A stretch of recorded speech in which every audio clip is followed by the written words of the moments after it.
सूर्य देव का मानकर संक्रांति पर्व महान, दान तप और धर्म से पाए शुभ वरदान। तिल गुड़ की मिठास संग रिश्तों का हो मेल, सूर्य रथ संग चल पड़े जीवन का ये खेल। नमस्कार दोस्तों, स्वागत है आपका अपना भक्ति ज्ञान 11 चैनल में। आप सभी को मकर संक्रांति पर्व की हार्दिक शुभकामनाएं।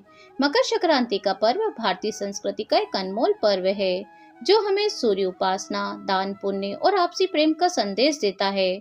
और ये पर्व न केवल सूर्य देव के उत्तर परायण का पर्व है, बल्कि ऋतु परिवर्तित होने का भी संदेश देता है। धार्मिक मान्यताओं के अनुसार मकर संक्रांति के दिन सूर्य देव अपने रथ से गधों को निकालकर 7 घोड़ों पर फिर से सवार हो जाते हैं और फिर उनकी सहायता से चारों दिशाओं में घूमते हैं। इस दौरान सूर्य नारायण भगवान की पूजा की जाती है और पूजा करने की मान्यता भी है। और सूर्य देव की पूजा आराधना करने से भगवान श्री सूर्य नारायण भगवान का आशीर्वाद प्राप्त होता है और जीवन में उज्ज्वलता आती है, अर्थात उज्जवल भविष्य होता है। और ऐसी भी मान्यता है कि मकर संक्रांति के दिन सूर्य देव अपने पुत्र शनि देव से मिलने उनके घर जाते हैं। दरअसल मकर राशि के स्वामी शनि देव हैं और सूर्य का मकर राशि में प्रवेश करना पिता और पुत्र के अनोखे मिलन को दर्शाता है। मकर संक्रांति के दिन ही खरमास समाप्त होता है और इस दिन के बाद से फिर से शुभ मांगलिक कार्य शुरू हो जाते हैं। मकर संक्रांति के दिन महापुण्य काल का विशेष महत्व है। तो आइए आपको बताते हैं कि साल 2025 में पड़ने वाली मकर संक्रांति की तिथि, पुण्य काल के शुभ मुहूर्त के बारे में। हिंदू पंचांग के अनुसार इस साल मकर संक्रांति 14 जनवरी 2025 को माघ मास कृष्ण पक्ष प्रतिपदा तिथि मंगलवार के दिन है और इसी हित के साथ ही पुष्प नक्षत्र का भी संयोग बन रहा है। इससे इस दिन स्वग्रही मंगलोदय व भव्य पुण्य योग भी बन रहा है, जिससे मकर संक्रांति का महत्व और भी बढ़ गया है। और भी विशेष बात का आपको ध्यान रखना है कि एक दुर्लभ संयोग बन रहा है। पुण्य काल में मकर संक्रांति पर आसमान लाल होने वाला है, तो उस दिन आप इस चीज को जरूर से ध्यान रखिए। ज्योतिषी संबंधी मान्यताओं के अनुसार इस दिन विकास संबंधी कार्य, खरीदारी, उन्नति और दान पुण्य आदि करने से अक्षय पुण्य फल की प्राप्ति होती है। जिस तरह से अक्षय तृतीया के दिन कुछ शुभ वस्तुओं की खरीदारी करने से अक्षय पुण्य फल मिलता है, उसी प्रकार इस बार मकर संक्रांति पर भी खरीदारी करने से अक्षय पुण्य फल मिलने वाला है। इस बार मकर संक्रांति पर सूर्य नारायण मकर राशि में सुबह 8:45 पर प्रवेश करेंगे।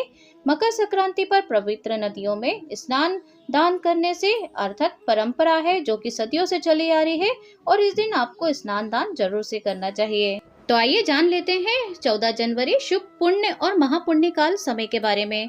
तो 14 जनवरी 2025 दिन मंगलवार को मकर संक्रांति का पर्व मनाया जाएगा, जिसमें पुण्य काल का सुबह का समय है 9:03 से शाम को 5:46 पर। इसी तरीके से महापुण्य काल का सुबह का समय रहेगा 9:03 से 10:48। इसी दिन सूर्योदय का समय रहेगा सुबह 7:14 से, अस्त होगा 5:57 पर। शाम को ब्रह्म मुहूर्त का समय है 5:38 से 6:25 पर। पुनर्वसु नक्षत्र सुबह रहेगा 10:17 के बाद से शुरू होगा और पुष्प नक्षत्र बनने वाला है 10:17 के बाद। राहु काल के समय में आपको कोई भी खरीदारी पुण्य कार्य नहीं करना है, दान भी आपको नहीं करना है, तो इस तरीके से आप ध्यान रखिए। महापुण्य काल में किसी भी शुभ वस्तु की खरीदारी करना, पुण्य करना, पूजा पाठ करना, दान करना, कोई भी भव्य कार्य करना शुभ माना जाता है। धार्मिक मान्यताओं के अनुसार मकर संक्रांति से देवताओं के दिन शुरू हो जाते हैं और ऐसी भी मान्यता है कि इस दिन स्वर्ग का भी दरवाजा खुला रहता है। इस दिन स्नान दान पुण्य करने से, पवित्र नदियों में स्नान करने से मोक्ष की प्राप्ति होती है। इस दिन दान में तिल, गुड़, खिचड़ी, तिल्ली या गर्म वस्त्रों का दान करना बहुत ही ज्यादा शुभ फलदायी होता है, अर्थात अक्षय फल प्रदायी करने वाला होता है। तो ध्यान रखें कि आपको ऐसी सर्दी से संबंधित वस्तुओं का दान करना चाहिए। जितना भी संभव हो सके वही आप दान करिए। अपनी सामर्थ्य के अनुसार इस दिन कुछ न कुछ दान जरूर से कर दीजिए। अब जानते हैं मकर संक्रांति से जुड़ी कुछ पौराणिक कथाएं जो कि मैं आपको बताने वाली हूँ। तो देखिए, इस दिन महाभारत के महान योद्धा भीष्म पिता ने अपनी देह त्यागने के लिए सूर्य के मकर राशि में आ जाने तक का इंतजार किया था। इसलिए मकर संक्रांति का पर्व बहुत ही ज्यादा प्रसिद्ध है और मनाया जाता है।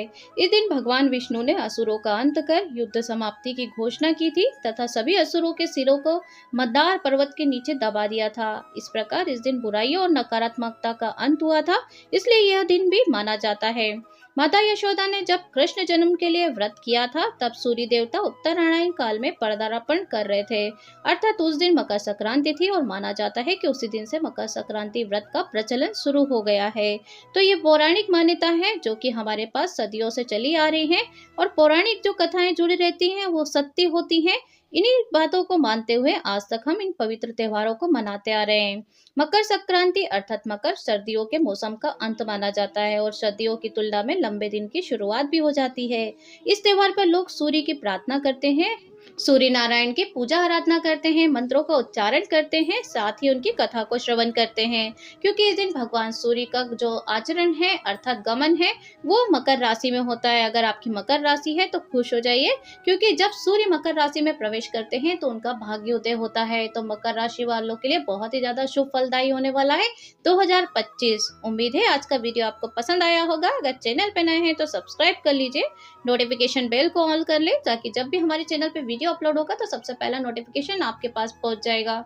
और भी हमारे चैनल पर वीडियो अपलोडेड है, एक बार जरूर से विजिट करके देख लीजिए, आपको बहुत ज्यादा पसंद आएंगे। नेक्स्ट वीडियो में मिलती हूँ, तब तक के लिए जय